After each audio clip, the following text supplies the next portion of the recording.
দেশ বরেণ্য লালন সঙ্গীত শিল্পী ফরিদা পারভিনের মৃত্যুতে গভীর শোক প্রকাশ করেছেন প্রধান উপদেষ্টা ডক্টর মোহাম্মদ ইউনূস। শনিবার প্রধান উপদেষ্টার সিনিয়র সহকারী সচিব ফয়েজ আহমদ এই তথ্য জানান। শোক বার্তায় প্রধান উপদেষ্টা বলেন, নজরুল গীতি দেশাত্মবোধক নানা ধরনের গান করলেও শ্রোতাদের কাছে ফরিদা পারভিনের পরিচিতি লালন কন্যা হিসেবে। 5 দশক ধরে তার কণ্ঠে লালন সাইয়ের গান মানুষের হৃদয়ে ছুঁয়েছে।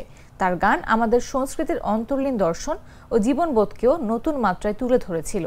তিনি জানান, 21শে পদকপ্রাপ্ত এই গুণী শিল্পী বাংলাদেশের সঙ্গীত জগতে যে অবদান রেখেছেন তা চিরস্মরণীয় হয়ে থাকবে। বাংলাদেশের সাংস্কৃতিক পরিমণ্ডলে নিত্য নতুন চিন্তা ও সৃষ্টির খোরাক যোগাবে। প্রধান উপদেষ্টা লোকসঙ্গীতের বরেণ্য শিল্পী ফরিদা পারভিনের আত্মার মাগফিরাত কামনা করেন এবং শোক সন্তপ্ত পরিবারের প্রতি গভীর সমবেদনা জানান।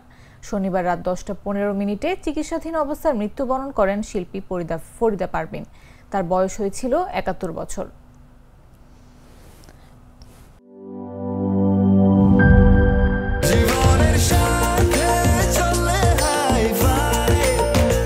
স্বাস্থ্যকর অল টাইম ফ্যামিলি কেক, সব সময় অল টাইম হেলদি লাইফ।